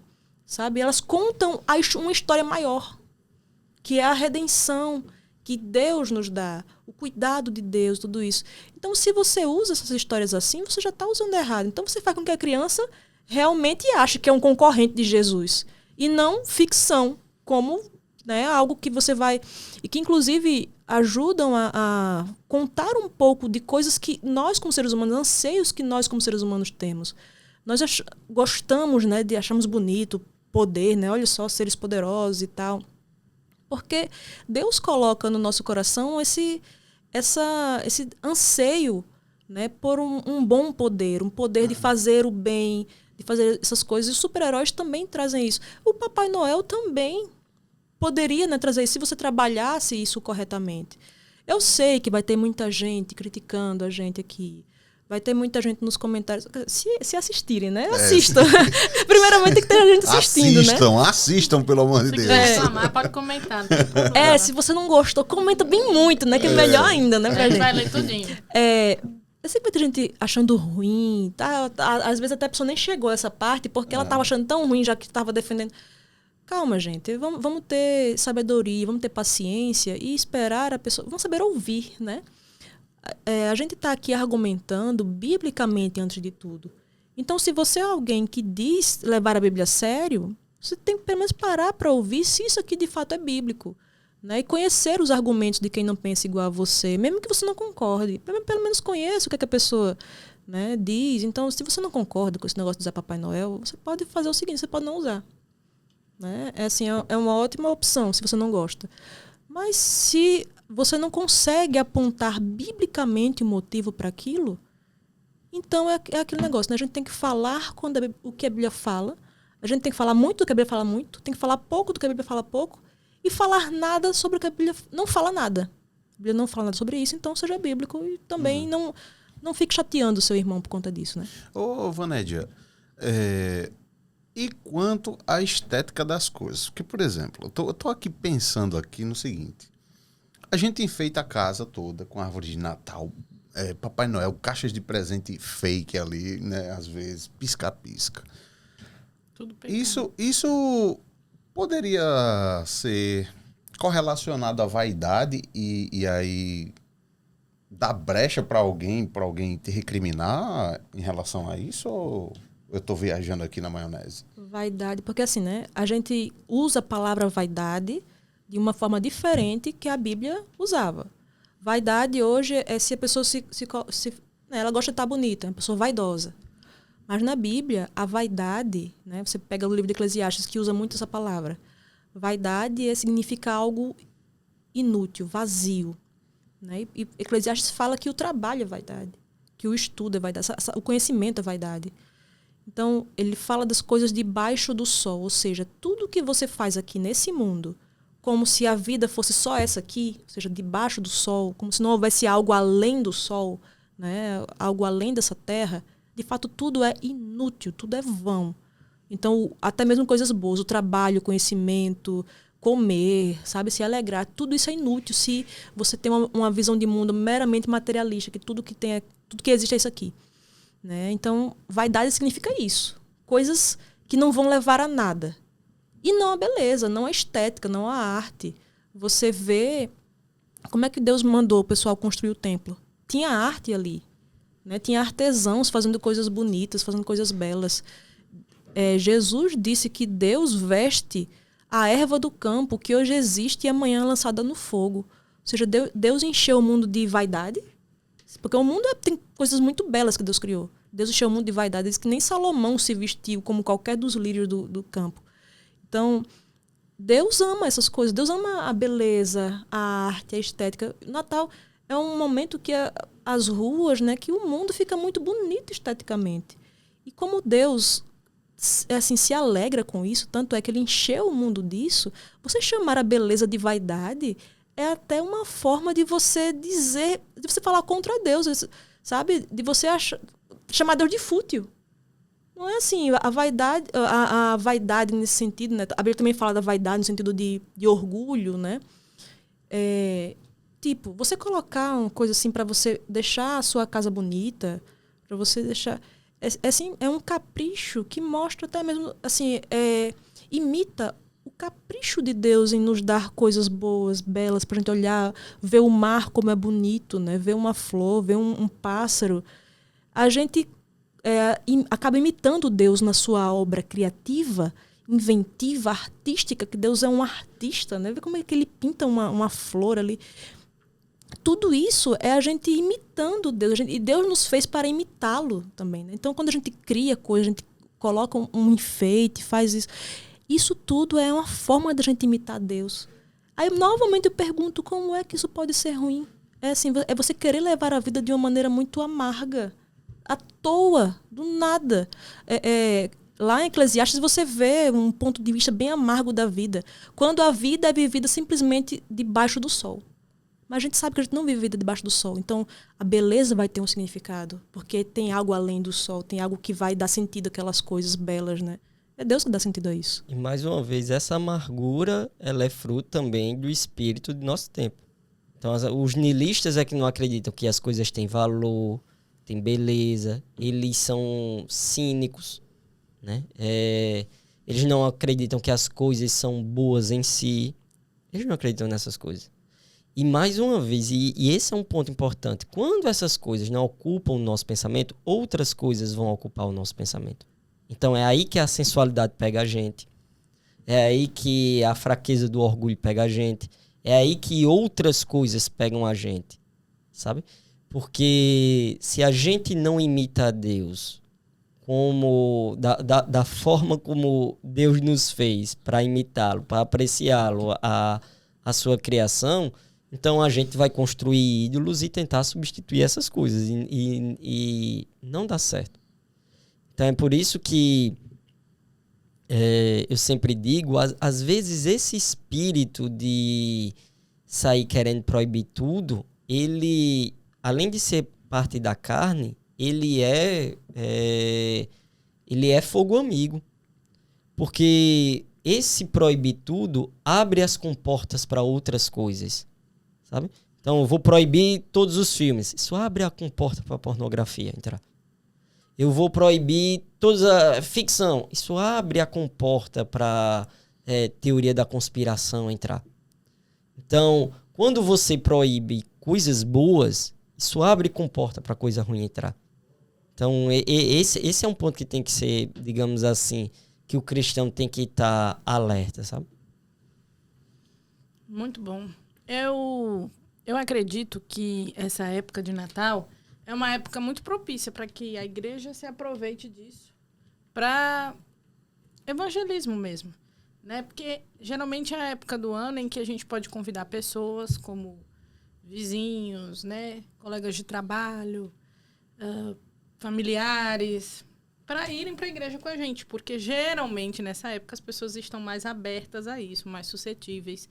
Então, eu penso que as igrejas poderiam aproveitar mais, em vez de, muitas vezes, né, tentar se separar mais desse Natal, que alguns veem como uma coisa negativa, aproveitar essa época, usar disso como estratégia para aproximar outras pessoas da igreja, para ouvir a palavra de Deus, para que as mensagens sejam aplicadas também falando, né, revelando Jesus, todo o plano da salvação, para envolver também as crianças. É por isso que as atividades na igreja que sejam temáticas referentes ao Natal, eu acho que são muito importantes. Eu não vejo problema, mas há igrejas que evitam a todo custo fazer alguma referência e fazer programações temáticas. E aí eu acho que vai na linha que vocês falaram, né? Tem como a gente aproveitar isso para fazer um gancho para conversar com as outras pessoas. E aí, Jéssica, por exemplo, na brincadeira que eu falei, por exemplo, de Ana Sofia, né? Não é melhor eu pegar e passar uma tarde, vamos desenhar uma carta para o Papai Noel, do que botar ela na frente de uma tela? por exemplo, que é uma coisa que os especialistas vêm comentando, dizendo, olha, tem que ter cuidado, a criança está passando muito tempo na frente do celular, televisão, iPad, não sei o que. É muito mais saudável pai e filha estar ali brincando disso, se divertindo com isso, fazendo laços com isso, do que tá de um lado, o outro, sei lá. Não é muito mais saudável as crianças na igreja estarem se divertindo, brincando de outra coisa, no lugar de deixar cada um no seu canto, etc. Então, essas são ocasiões que tem uma sabedoria aí dos antigos, sabe? Essas são ocasiões para se aproveitar, justamente isso. Para evangelismo, para confraternização, para laços familiares, etc. Ocasiões para a gente fazer isso. Para a gente dar presente mesmo, para a gente... Eu essa semana, foi muito interessante. Eu e uma amiga minha lá do trabalho, a gente combinou de trocar uns livros e a gente combinou de dar um livro para uma outra pessoa, para uma outra amiga. E ela não esperava isso de jeito nenhum. De jeito nenhum. E ela só faltou infartar quando a gente fez isso. Tipo, que a gente deu, assim, como ela ficou feliz. Mas aí a gente aproveitou o momento, que era do Natal, a gente aproveitou para fazer essa brincadeira na nossa confraternização. Então, perceba, essa é uma oportunidade que é propícia para isso, sabe? Essa é uma oportunidade boa para aproveitar desse tipo de coisa. Verdade, muito bom. Agora, eu tenho uma pergunta. Lá vem, segura. Minha gente, olha, a pessoa que vem desse meio, passa aí por algumas igrejas, você ouve de tudo. Manda. Até hoje eu escuto, né? Minha gente, o que o povo tem contra o peru de Natal? Porque até isso, né? Não pode. Porque do mesmo jeito que na Páscoa não pode comer carne vermelha, no Natal, alguns dizem, não, tem que comer peru. Aí já um outro grupo, não pode comer peru, porque é um alimento pagão, porque Daniel, no banquete, se recusou a comer a comida lá, que era mundana, que era local. Então, como o peru é típico do Natal, não pode comer peru. Eu já vi esses argumentos. E aí, gente? Tem fundamentos aí? É aquele negócio, né, da pessoa, justamente por ela ter uma má relação com a ficção, ela não entender o que é uma boa ficção, o cristão muitas vezes tem um problema muito grande com o folclore, né? Com as coisas típicas, com a cultura daquele lugar onde ele vive e tal. Então, assim, eu já vi gente falando que você não come peru porque a pessoa é vegetariana, assim, coisa assim, mas por causa O peru é considerado imundo? Não. Em Levíticos 11? Não, é uma ave como a galinha, né? Assim, não tem nada... Então, assim, a pessoa... É bom demais, velho. Você aí que acha que o peru de Natal, a ave, é uma ave imunda, acabou de ser revelado aqui que não é. Valeu, Levítico 11. Tinha alguém que achava isso? Mas no interior o pessoal acha. Tem gente que acha. Muita gente no interior fica dizendo que peru é carregado, não pode comer. Se ninguém carregar ele, ele não vai chegar na sua mesa, né? Por livre, espontânea vontade, ele não vai. Ele tem que ser carregado para chegar lá. Mas, assim, quando a pessoa vai e entra num negócio desse, de que... Não, porque o peru... Eu já vi até gente falando, gente que não é cristã, dizendo assim... Porque eu já vi pessoas criticando, né, os sacrifícios de animais que existem na Umbanda, né? Falando, tá, mas então no Natal o cristão pode fazer o sacrifício de animal dele, que faz sacrifício do peru. Como se alguém estivesse sacrificando o peru. Cordeiro ali. É a mesma coisa. Toda vez que você vai comer alguma carne, você está fazendo um sacrifício, um ritual de sacrifício. Não, pelo amor de Deus, né? Então, assim, ninguém está sacrificando peru, né? Ainda que outras pessoas comessem em honra, não sei o que lá. 1 Coríntios 8, 1 Coríntios 10, Romanos 14. Paulo fala com relação ao relacionamento que o cristão tem que ter com as coisas que os pagãos produzem, né? Então, Paulo diz, olha, você quando chegar lá no açougue, não fique perguntando, né? Fala isso lá em Romanos. Não fique perguntando que carne é aquela ali, coma o que venderem no açougue, né? Nós cremos com relação às carnes limpas, né? Como que venderam no açougue sem nada perguntares por motivo de consciência? O cara ficar perguntando assim, ei, essa carne foi sacrificada, foi? E essa aqui, a borracha no cabo do açougue, sei lá, vai que um negócio aí. Correndo o risco de levar uma facada ainda, porque... Aí, querendo vender. Aí o caba ficava perguntando esse negócio assim, mas como pode comer, minha gente? Só tem um Deus. Paulo fala em 1 Coríntios 8, só tem um Deus. Então essas coisas são bobagem. Você deixar de comer porque um pagão fez. Gênesis, você vê que a origem de várias coisas é a origem pagã. A origem da pecuária pagã, né, da agricultura, foi com os filhos de Caim. A origem de instrumentos musicais, quem começou com isso foi o pessoal lá de Caim. Então você vê que muitas coisas, barracas, tendas, foram os primeiros a morar em tendas, fazer tendas, é origem pagã. Você não deixa de fazer isso, né? Sabiamente você não deixa de fazer isso. Então seja consistente. Senão você vai ter que viver dentro de uma caverna, usando nem roupa, porque aquela roupa pode ter sido de algo... A pessoa que produziu a roupa pode ser um pagão, não sei o que. Então, pelo amor de Deus, né? Assim, é você viver com suspeita de tudo para você ser coerente com isso. Então, assim, é uma visão, inclusive, ilógica, inclusive, assim, que é impossível você seguir e ser honesto, não ser hipócrita, ser coerente. Então, é bom abandonar esse tipo de coisa, né? Que força você a agir assim. Uma curiosidade.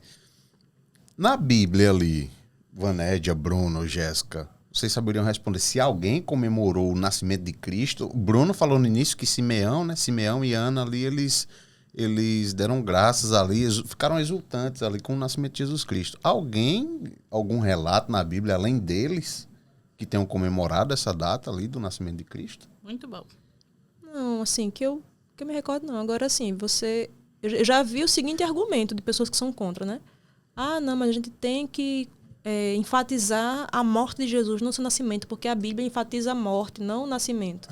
Já vi pessoas falando isso, sendo que Jesus só morreu porque ele nasceu, né? Então, assim, ele não teria como ter morrido se ele não tivesse nascido. Você vê ali os pastores, né, indo lá adorar Jesus. Você vê os magos, né? Que o pessoal fala, né? Os 3 reis magos, né? Eram reis, eram magos? Eram 3, eram reis, magos. Eram magos. O que disso é fake?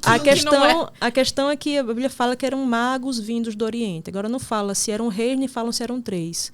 Se deduz isso por causa dos presentes, né? Que foram 3 presentes, ouro, incenso e mirra.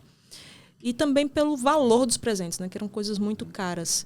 Então, assim, eram pessoas muito abastadas que foram lá. Então, se coloca assim por conta disso. Mas podia ser 20, né? E ter levado... Ter feito a cotinha, né? A famosa vaquinha. E assim, ninguém sabe. Mas o que a gente sabe era isso, né? Magos que, inclusive, eram pessoas pagãs, assim, né? Eram de povos pagãos. Possivelmente, quando o povo de Deus viveu exilado na Babilônia, as histórias com relação à vinda de um Messias, vinda de um rei que viria, se propagaram lá e algumas pessoas creram, né? Então esses homens investigaram ali, né, os astros, que era também uma prática pagã, né, da astrologia. Não existia astronomia naquele tempo, então era astrologia mesmo. Eles eram astrólogos e foram lá adorar Jesus. Então, assim, né? E veja, uma coisa que eu acho bem interessante, assim, só um parêntese. Esses caras, eles eram muito conhecedores. Eles foram adorar, eles foram investigar o céu e foram pessoas que tiveram a habilidade de calcular onde aquela estrela iria, tal. Passaram meses viajando, pessoas muito inteligentes. Mas onde é que eles foram procurar Jesus? O primeiro lugar que eles foram? O lugar mais errado. Foram num palácio. Que era o lógico de você achar que um rei iria nascer onde? No palácio. Foram lá e não acharam ele. Acharam ele numa casa simples, humilde.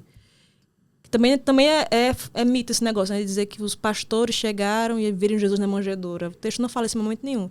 Eles viram a estrela no momento do nascimento de Jesus. E a viagem demorou muito tempo. Então, eles provavelmente chegaram lá. Jesus já era um menino de alguns meses, talvez até 2 anos de idade, talvez até alguma coisa assim, né? Tanto é que quando você vê na matança, né, dos inocentes, né, que fala a Bíblia, que Herodes, quando vê que os magos chegam lá e dizem que viemos adorar o menino e tal.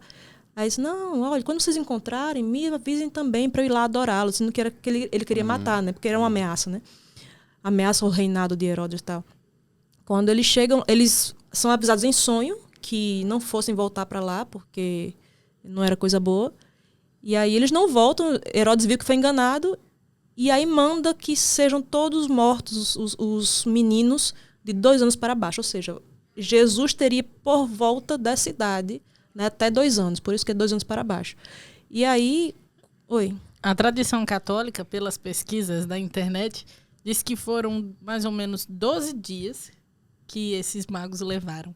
Por isso que comemora-se o Dia de Reis, aí, dia 6 de janeiro, porque foi o tempo que eles chegaram lá e presentearam o menino Jesus. É coisa da tradição mesmo, né? Tradição assim, católica discute tem dias, mas ninguém sabe tem até os nomes isso. dos magos, né? Melquior, tal, que a Bíblia não fala disso, né? Então, assim, coisa... Também não é uma coisa assim, é o diabo falando que é o Melquior, que tem o dia de reis. Não tem nada a ver com isso, tá? É só coisa que não tá na Bíblia. Inclusive, tradicionalmente, né, para quem é tradicional mesmo, católico, é o dia oficial para você tirar os adereços, os enfeites, os equipamentos, como é que a gente chama? A decoração, os enfeites de Natal da casa. Aí dia 6 de janeiro é o dia oficial para você tirar tudo isso, viu, gente? Assim, né? Segundo a tradição, claro. Você tira quando quiser. Davi, por exemplo, comentou que deixou dele lá um ano todinho com preguiça de tirar. Na casa lá dele. Em casa aconteceu algo semelhante. Não o ano todo, mas... Agora eu quero fazer uma denúncia aqui. Enquanto você falava, Bruno tava procurando um look natalino pra ele, assim, de Papai Noel. Não, eu tava procurando o texto de Maria, do Magnificat. Porque, mais uma vez, as narrativas de Lucas, principalmente. São bonitas demais. Porque tem 2 narrativas sobre o nascimento de Jesus, Mateus e Lucas. E elas têm divergências porque uma conta sobre o ponto de vista de José e outra sobre o ponto de vista de Maria. A narrativa de Lucas conta sobre o ponto de vista de Maria. A narrativa de José conta sobre o ponto de vista... A narrativa de Mateus conta sobre o ponto de vista de José. E essas histórias são muito importantes nos evangelhos porque, no caso de Mateus, começa com a genealogia e depois conta a história de Jesus. E aquela genealogia, geralmente a genealogia era uma espécie de, digamos assim, de pedigree, de currículo. Uhum. Você dizia, de onde você veio. Então, Mateus ali é como se ele estivesse preparando o leitor para dizer o seguinte, olha, eu vou traçar aqui uma genealogia.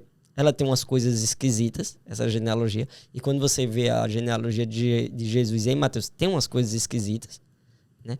Por exemplo, você tem aquelas histórias que Mateus propositalmente fala, daquelas mulheres lá, que, por exemplo, uma era o caso de Batseba, aí o caso de Raabe.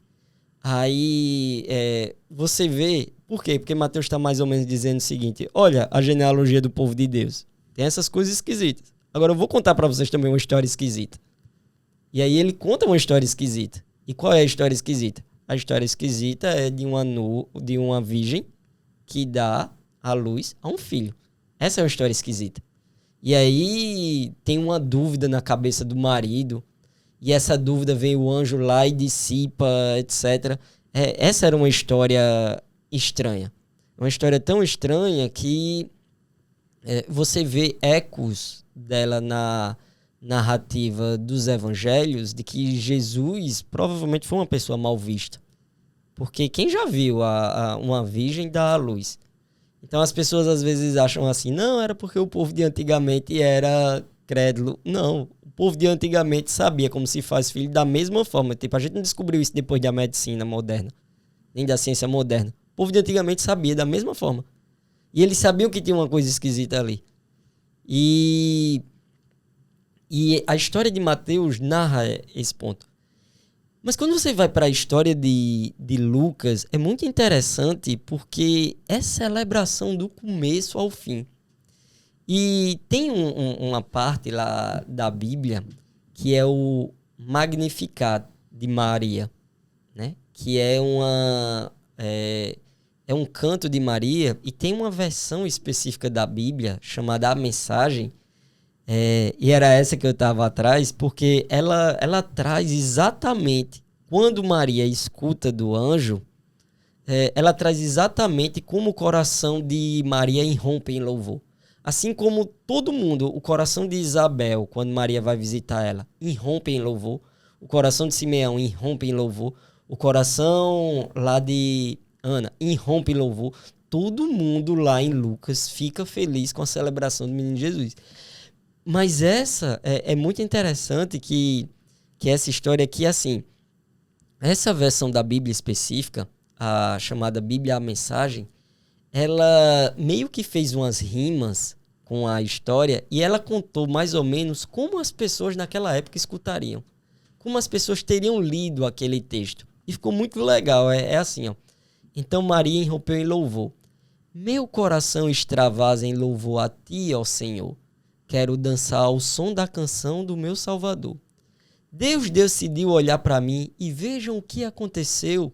A mulher mais feliz da terra sou eu. O que Deus me fez nunca será esquecido. O Deus cujo nome é santo, para sempre engrandecido.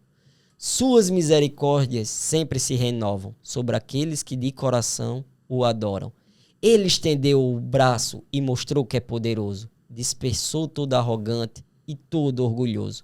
Derrubou do trono os tiranos assoberbados e exaltou os simples e humilhados. Aos pobres e famintos deu um banquete extravagante.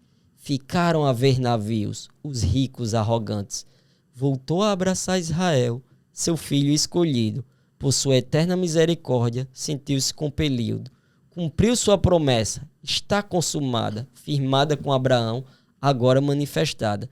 Então você vê que Maria aqui, ela no Magnificat, ela irrompe em louvor, ela quer dançar ao som da canção do Salvador, tanto por causa do que Deus fez para com ela, porque todas as mulheres olham para ela e bendita sois vós entre as mulheres, né? Como diz lá Isabel, como também por causa do que Deus fez para com aquele que é pobre, como Deus exerceu misericórdia para com aqueles que precisam, como Deus cumpriu sua promessa em Abraão, como Deus aos pobres e famintos deu um banquete extravagante, como Deus, como ela diz aqui, aos ricos arrogantes ficaram a ver navios. Então, como foi maravilhosa a encarnação.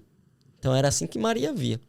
E não somente isso, né, mas uma coisa também interessante é que esse sentido assim de Deus esvaziar-se, embora sendo Deus, não considerou que o ser igual a Deus, porque esse é um texto de Natal também. Aquele texto de Paulo da encarnação de Jesus. Tenham a mesma atitude que tinha Cristo Jesus, que, embora sendo Deus, não considerou que o ser igual a Deus fosse algo que ele deveria se apegar. Ao contrário, ele tomou a forma de ser humano. O que é interessante, assim, desse ponto aí de significado do Natal, né? Nesse texto aí de Paulo, porque, assim, se Jesus tivesse se encarnado como um rei poderoso num palácio, já teria sido a maior humilhação do universo. Porque ele era Deus e aí ele se encarnou como ser humano. É tanto que os primeiros cristãos tinham dificuldade de justificar essa crença. Era uma crença que causava constrangimento aos primeiros cristãos. Porque eles diziam, como é que pode Deus se encarnar? Como é que pode Deus virar ser humano? Não pode. Que crença esquisita, que crença... Então, a encarnação é uma crença esquisita na cabeça dos outros, porque na cabeça deles, um Deus poderia se transformar em homem, mas fingir que ele era homem e enganar alguém, fingir que ele era homem e dormir com alguém, fingir que ele era ser humano, mas um Deus virar um ser humano, 100% ser humano, alguém que é 100% Deus, isso era humilhação. Então, se Jesus tivesse se encarnado e tivesse ali no palácio de Herodes, já seria a maior humilhação do universo. Mas o texto de Paulo prossegue. Não somente se fez servo, mas aí ele tomou o caminho de servidão. Então nasceu ali filho de um carpinteiro, cresceu ali em Nazaré, da qual o pessoal dizia, pode vir alguma coisa boa de Nazaré? Esse foi o ambiente que Jesus nasceu. nasceu em Belém, uma cidade que era minúscula, sabe? Uma cidade onde comportou o Salvador, uma cidade minúscula. E não somente isso, mas daí ele tomou o caminho da cruz. E é por isso que o nome dele é exaltado acima de qualquer outro nome. Então, a encarnação faz a gente refletir muito, e deveria fazer isso no Natal. Porque às vezes a gente não sabe levar A gente tá certo, a gente às vezes está com a razão, mas a gente não sabe levar um para trás, a gente não sabe levar alguma coisa assim, a gente pensa que sempre tem que se impor, mas você vê que Deus, Jesus, embora sendo Deus, não considerou que o ser igual a Deus era algo que ele deveria se apegar. Então, você vê que ali, Jesus, ele esvazia-se da sua... ele abre mão. Ele esvaziou-se a si mesmo. A gente não tem o que se esvaziar, Jesus tinha. Aí ele se esvaziou. Às vezes a gente não quer se esvaziar. Então isso serve para quando a gente se relaciona com as pessoas, isso serve para as nossas relações no trabalho, isso serve com as nossas relações para os outros. Porque se a gente pensasse mais na encarnação, talvez a gente tomasse atitudes muitas vezes diferentes.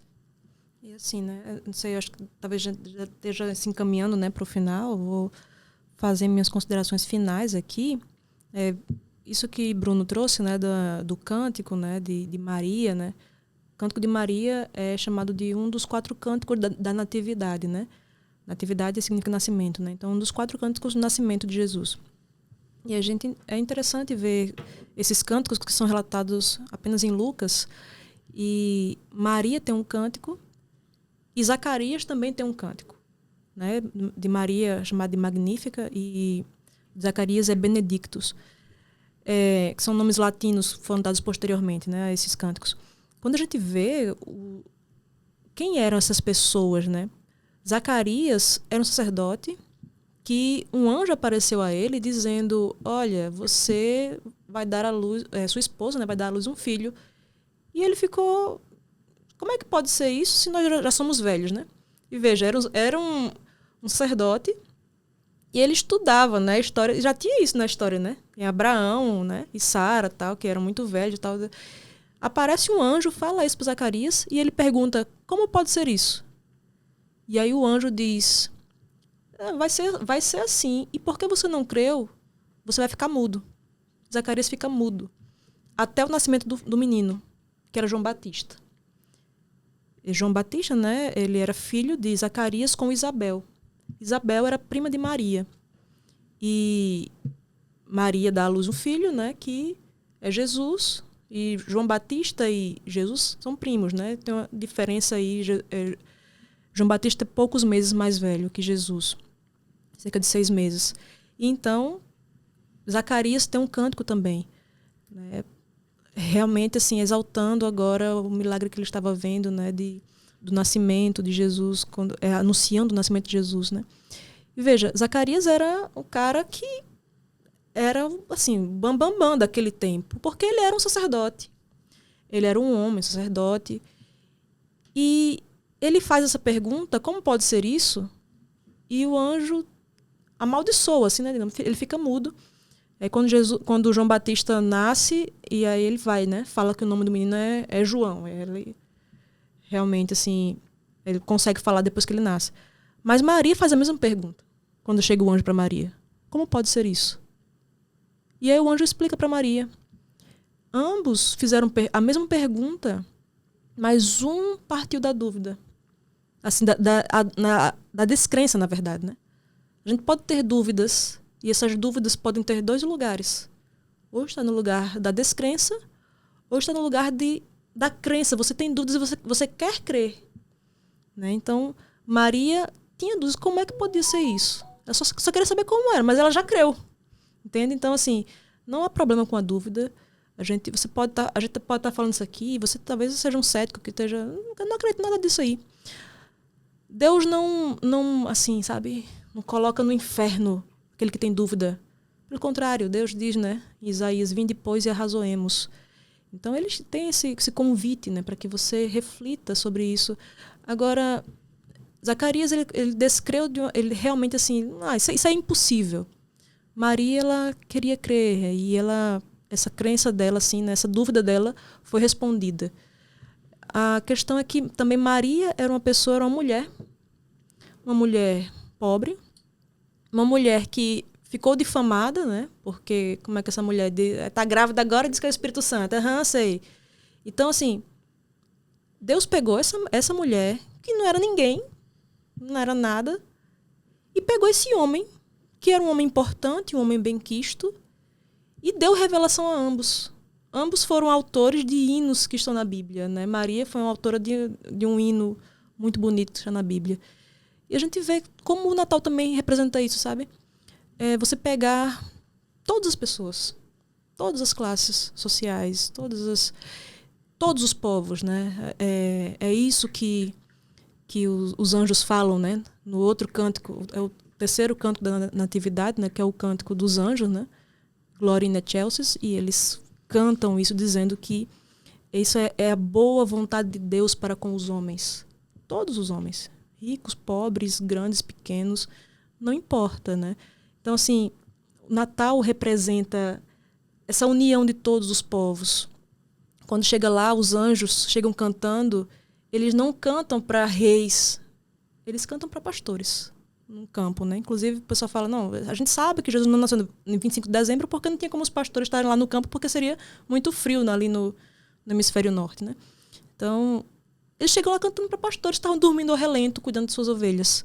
E pastores também não eram bem quistos naquela sociedade, eles eram vistos como arruaceiros, enfim. Chega cantando para pastores. A gente vê como Deus, ele olha para pequenos, para grandes, para todo mundo, sem exceção, sem acepção de pessoas. E é isso que a gente também precisaria, sabe, fazer. Olhar para as pessoas como Deus olha para a gente, sem essa acepção, simplesmente olhando como pessoas necessitadas, que precisam da boa vontade de Deus. Porque se a gente pudesse fazer algo pela gente mesmo, a gente não precisaria dessa boa vontade, né? Se a gente pudesse nos salvar pelas nossas próprias obras, a gente não precisaria que Cristo tivesse encarnado, que Deus tivesse se feito homem, né? Aí tem uma frase muito bonita, né, que ilustra bem isso, né, que diz assim: todo menino quer ser homem, todo homem quer ser rei, todo rei quer ser Deus. Somente Deus quis ser menino. Então, né, Deus se fez pequeno, se fez pobre. O texto que Bruno falou, né, de Filipenses 2, que diz que ele abdicou, né, ele se esvaziou. A gente, né, acha que se esvaziar é você deixar algo, né, você subtrair algo. Jesus se esvazia num processo diferente do nosso. Ele se esvazia por adição. Ele adiciona a sua natureza, a natureza humana. E aí ele vem e se humilha, é obediente até a morte e morte de cruz. O Natal nos lembra que nós temos um Deus que sabe o que a gente passa. Ele se fez pequeno, né? Ele conhece nossas dores, ele conhece nossas lutas, conhece nosso sofrimento. Ele sofreu como ninguém, né? Para que a gente pudesse ter vida, né? E aí é como o Agostinho diz, né? A vida morreu, né? Para que a gente pudesse ter vida, né? A água da vida teve sede, né? O pão da vida teve fome. Assim, sabe? É muito, muito belo o Natal. Tem muita coisa para a gente refletir do que a gente ficar com picuinhas, com coisinhas, sabe? Tem muita coisa bonita aí. Excelente reflexão, Vanédia. Bruno, suas considerações finais. Eu queria fazer algumas indicações, né? Por exemplo, aproveitar o período de Natal, que é um período, digamos assim, áureo, mágico, e que tem algumas coisas boas. Por exemplo, eu sugiro que as pessoas assistam o filme Esqueceram de Mim. É um filme maravilhoso e muito bonito. Tipo, tem um moleque lá, que é interpretado pelo Macaulay Culkin, e a mãe deles tem 1 bilhão de filhos. E aí ele sai para viajar e esquece o menino em casa. E o menino fica em casa mesmo no período de Natal, quando os bandidos estão para assaltar a casa do menino. E é muito engraçado assim ver os bandidos tentando invadir a casa e o menino não deixando.